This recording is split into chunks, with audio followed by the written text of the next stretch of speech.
आई सारा देश रग रग में कण कण में शक्ति के आराधना कि ऐसन बुझाता है शक्ति सबका में मिल गई बा, खुल गई बा। सब लोग लागल बा पूजा में। हम भोजपुरी कवि सत्येंद्र सिंह शिवानी देखिए एगो मुक्तक पढ़े जा रहा बनी कि होई आराधना मन से तो पहुँचब साधना तकले। होई आराधना मन से तो पहुँचब साधना तकले। रोवाना टेढ़ होई बा केहू तिरछा भले टकले। हृदय से आराधना करियो शक्ति के। होई आराधना मन से तो पहुँचब साधना तकले। रोवाना टेढ़ होई बा केहू तिरछा भले तकले। नौ रुपवा की सागर में डूबा गोता लगावो ना। नौ रुपवा की सागर में डूबा गोता लगावो ना। मिली मोती अनहरिया कट जाई उन्हीं का नुतकले। होई आराधना मन से तो पहुँचब साधना तकले। आई देखी भारत के सर्वोच्च न्यायालय के मुख्य न्यायाधीश भूषण माननीय रामकृष्ण गवई जी से हम निवेदन करो अपना भोजपुरिया भाई बहन लोग का ओर से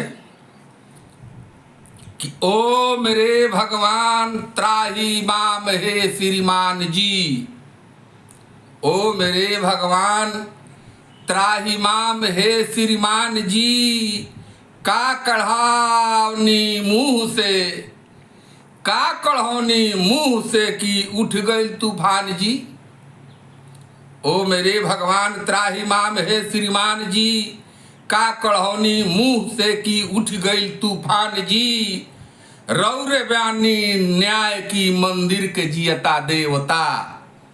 रौरे बानी न्याय की मंदिर के जियता देवता। हाल बा राउर यह तो का करी जजमान जी। ओ मेरे भगवान त्राही माम हे श्रीमान जी। का कड़ौनी मुंह से कि उठ गई तूफान जी। आई दूसरा मुक्तक बा कि पौध पाके मौद में जे कौद के, पौध पाके मौद में जे कौद के घटाई आपन एमे कोनो अवमानना नहीं खे। पौध पाके मौद में जे कौद के घटाई आपन हद होई तो जद बद सुनही के परी। पौध पाके मौद में जे कौद के घटाई आपन हद होई तो जद बद सुनही के परी। हाकिम हजूर चाहे मटिया मजूर होके, हाकिम हजूर चाहे मटिया मजूर होके। लोग का कहता एके गुनही के परी। आ पौध पाके मौद में जे कौद के घटाई आपन हद होई तो जद बद सुनही के परी। आई देखी अगला मुक्तक बा कि झुंड छोड़ी बकुला, झुंड छोड़ी बकुला हिमालय पर बैठल तो चिरैन से कहता कि हंस हमके कहत। झुंड छोड़ी बकुला हिमालय पर बैठल तो चिरैन से कहता कि हंस हमके कहसन। जितना हम कहतानी तहनी का माने के बा। जितना हम कहतानी तहनी का माने के बा। माननी के बात मान चुपचाप रहसन। झुंड छोड़ बकुला हिमालय पर बैठल तो चिरैन से कहता कि हंस हमके कहसन। कितना बढ़न शक्ति बा। माननीय मुख्य न्यायाधीश महोदय का आभास होत होई कि सारा देश के शक्ति के आराधना में लागल बा। वहीं जवना देश में हाथी के बात पुकार विष्णु सुन ले तो जरूर आदमी के पुकार सुनबे करिए। एमे दुमत नहीं है। आई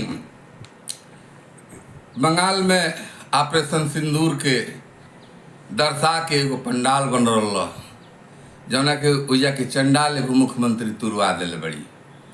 हमें मुक्तक के माध्यम से एगो संदेश दिहल चाहतनी कि चिन्हासी ना मिटी सिंदूर के पंडाल ढाला से। चिन्हासी ना मिटी सिंदूर के पंडाल ढाला से। कन्हैया धौल नंगे पावनु हाथी के कहला से। चिन्हासी ना मिटी सिंदूर के पंडाल ढाला से।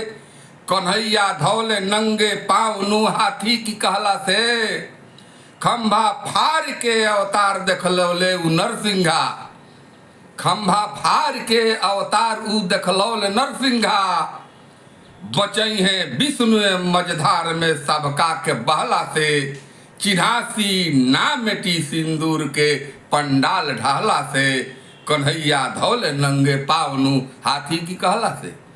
ये सब संकेत बा माननीय न्यायाधीश महोदय कि ईश्वरीय शक्ति ये देश में बा, आजौन के ना करे ओकरा कि ईश्वर जरूर करे।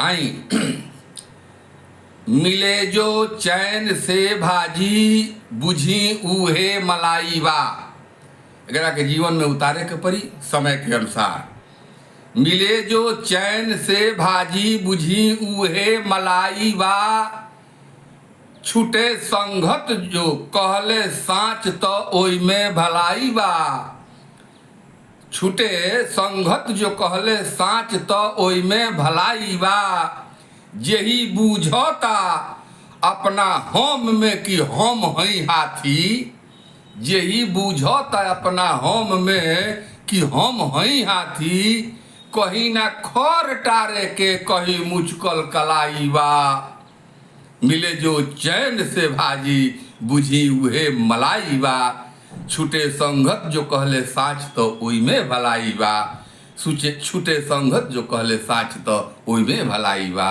जय माँ दुर्गे, जय भारत माता, जय भारत वर्ष के माता लो सबके अभिनंदन बंदन हम करतनी।